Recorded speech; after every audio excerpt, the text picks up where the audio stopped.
കേരളത്തിൽ LDF അധികാരം പിടിക്കുമെന്ന് CPM general secretary MA Baby 24നോട് പറഞ്ഞു. വൻ ഭൂരിപക്ഷം ഉണ്ടാവില്ല, എന്നാലും ഭരിക്കാനുള്ള ഭൂരിപക്ഷം ലഭിക്കുമെന്നാണ് അദ്ദേഹത്തിന്റെ ശുഭപ്രതീക്ഷ. UDFിലെ മുഖ്യമന്ത്രി ചർച്ചകൾ വെറുതെയാണ്. 2021 ഇതുപോലെ ചർച്ചകൾ നടന്നതാണെന്നും MA ബേബി പറഞ്ഞു. 24 എക്സ്ക്ലൂസീവ്. എണ്ണം അത് 99 നിലമ്പൂര് പോയപ്പോൾ 98 കുറഞ്ഞു. ആ 98 100-നപ്പുറത്തേക്ക് കടക്കണം. അതായിരുന്നു ഞങ്ങൾ ആഗ്രഹിച്ചിരുന്നത്. അതാണ് ഞാൻ ഇതുവരെ പറഞ്ഞിരുന്നത്. അതാണ് സംഭവിക്കാൻ പോകുന്നതെന്ന് ഞാൻ പറയുന്നില്ല. അത് സംഭവിക്കില്ല.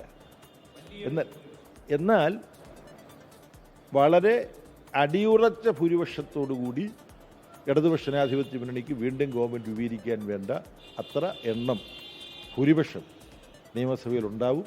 മെയ് 4-ന് വോട്ടെണ്ണി കഴിയുമ്പോൾ ആരാണ് മുഖ്യമന്ത്രി എന്നുള്ളതിനെക്കുറിച്ച് ഇപ്പോഴത്തെ പ്രതീക്ഷയേക്കാൾ വലിയ ആത്മവിശ്വാസത്തിലാണ് 5 വർഷം മുമ്പ് ചർച്ച നടന്നത്. അന്ന് വന്ന വാർത്ത നിങ്ങൾ ഓർക്കുന്നുണ്ടാവും. ആരാകണം മുഖ്യമന്ത്രി എന്നുള്ള കാര്യത്തിലെ തർക്കം പരിഹരിച്ചു.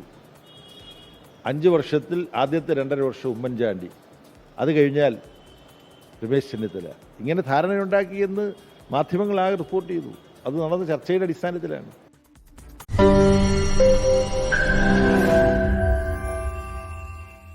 ലോകത്തെവിടെയായാലും ഏത് സമയത്തും 24 വാർത്തകളും ഓഗ്മെന്റഡ് റിയാലിറ്റി പാക്കേജുകളും എക്സ്പ്ലെയിനറുകളും വിശദമായി കാണാൻ ഞങ്ങളുടെ YouTube ചാനൽ നിങ്ങൾക്ക് സബ്സ്ക്രൈബ് ചെയ്യാം.